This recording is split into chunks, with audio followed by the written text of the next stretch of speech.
Welcome back, everybody, to episode 9 of the Invention Laboratory. Today, we're going to take a look at the question, how do I want to operate my business? As a creator, you have a plethora of options on how you operate.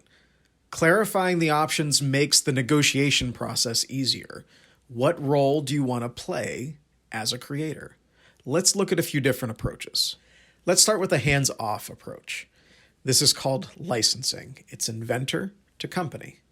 Now, you may involve others in this process, but this is it in its simplest form. Now, I personally take no ownership of my clients' products, but that's not always the case with other companies, consultants, and attorneys. In its simplest format, you're asking a manufacturer, a buyer, or company to cut you a check for the use of your invention idea. There are pros and cons to this approach, so let's start by looking at some of the pros. Number 1. Liability falls on the manufacturer should anyone get hurt using your product. Number 2, you're not responsible for the costs of manufacturing, packaging, or distribution of the product. And number 3, relationships with retailers have already been established. So those are a few of the pros. Now looking at the cons. Number 1, you will have very little control. The product is going to have that company's name on it, and they're going to do with it what they wish. They can make the product wherever they want, and they can use whatever materials they'd like. Number 2, they may request to purchase the item outright. Now, offering to buy the product's rights eliminates you from the picture, and it's often hard to turn down a large sum of money after spending personal resources to get it in front of the decision makers. Some people have taken loans, used credit cards, or even removed equity from their homes to get their marketing materials and prototypes constructed. The third con, you're at the mercy of that manufacturer's marketing department, as well as bound by a non-compete clause.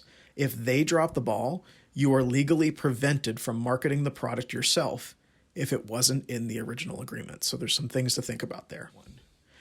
The next approach is the hands-on approach. This means you have the intention of being involved in the manufacturing process, either through private label or small and large quantity manufacturing.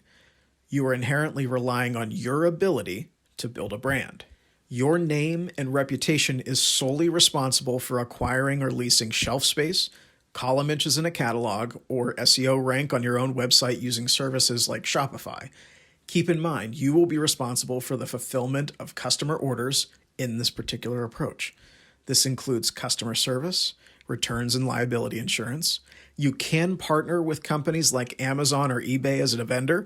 This will allow you to utilize their supply chain, logistics, distribution, warehouse storage, and customer service, but it will cost you about 22% of your overall sales. This is not necessarily a con. Amazon serves millions of customers, and that would cost you thousands upon thousands of dollars to secure even the eyeballs to be able to have them on your product. You can also promote your product via affiliate marketing by way of social media.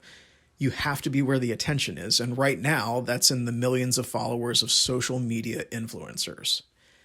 The final avenue to consider here is boutique. If you have a handmade product and you never have an intention of having your designs made by machines, your customer pool is going to be vastly smaller.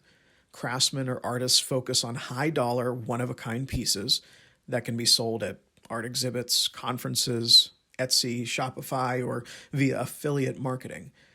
In this field, less is more. Less customer attention, less liability, niche marketing efforts, and personalized customer service. The customer service actually becomes part of the product. This can lend way to commission work in the future. This approach has the highest return as a result of the traditional profit minus cost of goods sold. The time invested in each piece created plays more of a role than the physical materials used to create the piece.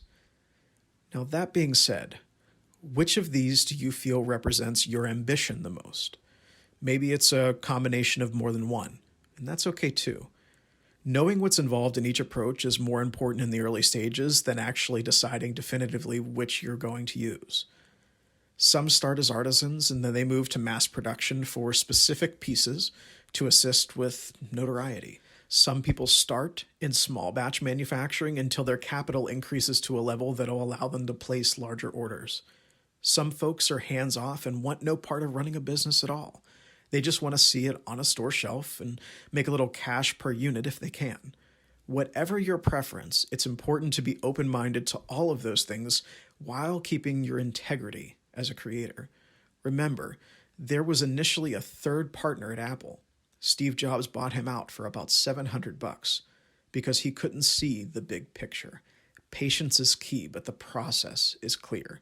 Educate, invent, network, repeat.